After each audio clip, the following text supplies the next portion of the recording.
तर नमस्कार मित्रांनो, मी तुमचा ओम क्षीरसागर. आज नवीन ट्रेड, नवीन सायकोलॉजी सोबत ट्रेड घेतले होते. तर वेळ न घालवता सुरू करूया. नमस्कार मित्रांनो, गुड इव्हिनिंग. सो आज आपण दिवसभरामध्ये आपला इथे कुठे सेटअप बनला नाही, कारण मार्केट टोटली साईडवेज होतं किंवा झोनमध्ये एंटर करू लागलं. तर मी तुम्हाला आठवत असेल किंवा तुम्ही माझा जर व्हिडिओ बघितला असेल तर मी तुम्हाला 3 टाईम झोन सांगितले होते. एक लंडन सेशन, एक न्यूयॉर्क सेशन आणि एक एशियन सेशन. सो एक छोटीशी कन्सेप्ट आहे. मार्केट जो एशियन सेशनमध्ये एंटर करतो म्हणजे मॉर्निंगला, इंडियन टाईमलाईननुसार मॉर्निंगला, तर मार्केट जो त्याचा झोन क्रिएट करतो, ठीक आहे, त्या झोनमध्येच राहतो.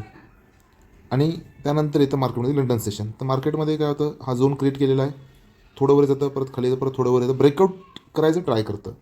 बट सगळ्यात जास्त व्हॉल्यूम असतं ते न्यूयॉर्क सेशनला. हा झोन आहे, मार्केट वरी जातं, खाली येतं, झोन तोडतं, थोडं रिट्रेस येऊन डायरेक्ट बूम. तर या प्रकारे मार्केटमध्ये व्हॉलॅटिलिटी असते माझ्या पर्स्पेक्टिव्हनुसार किंवा माझ्या बघण्यानुसार. सो मी एक ट्रेड घेतला होता. ट्रेडचं लॉजिक एकदम खूप सिम्पल आहे. आपली नेहमीची स्ट्रॅटेजी आहे. क्रॉसओव्हर या ठिकाणी झालं, मार्केटने ते थोडं कन्सोलिडेट केलं. आपण जर इथे ट्रेड घेतला असता याच्या लोला, तर आपण इथे कुठे एसेल आलो असता. तर आपल्या एसेल इथे पण हिट झालाच नाही.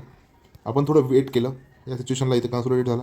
त्यानंतर आहे ना, इथे डॉमिनन्स कॅन्डल क्रिएट झाली आणि देन मार्केटनं तुम्ही बघू शकता की इथून खाली दीड कॅन्डलमध्येच आपली जी आहे ते टार्गेट आपलं हिट केलं. आपल्याला 1:2.13चं टार्गेट भेटलं. It's very enough. त्यानंतर मार्केटून खूप मोठी रॅली दिली खाली.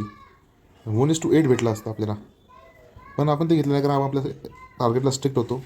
काल मी तुम्हाला क्वांटिटीचा विषय बोललेलो, तर आज मी थोड्या माझ्या क्वांटिटी वाढवल्या. 1 महिना झाला मी एकाच क्वांटिटीवर ट्रेड घेतो आहे. आज मी माझ्या क्वांटिटीला डबल केल्या होत्या. सो माझा प्रॉफिट पण तेवढाच वाढला, कारण हा माझा जर एस एल बघसाल तुम्ही, तर हा माझा एस एल लागला. एस एल होता माझा एक $25 ते $30 आणि माझा प्रॉफिट झाला इथे आज 1:2 म्हणल्यावर माझा प्रॉफिट झाला इथे $57. 57.2 और 3 समथिंगचा माझा प्रॉफिट तिथे बुक केला मी. इथे एस एल ट्रेल केला असता, पण मी ते आधीच टार्गेट ऑर्डर लावली होती. 2 कॅन्डलमध्ये खूप व्हॉल्यूम आला आणि ते दणदण हिट झालं, तर मी टार्गेट ऑर्डर नसती लावली.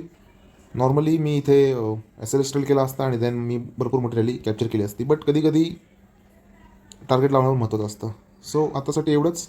भेटूया नेक्स्ट ट्रेडमध्ये नेक्स्ट व्हिडिओसोबत. आतासाठी बाय बाय.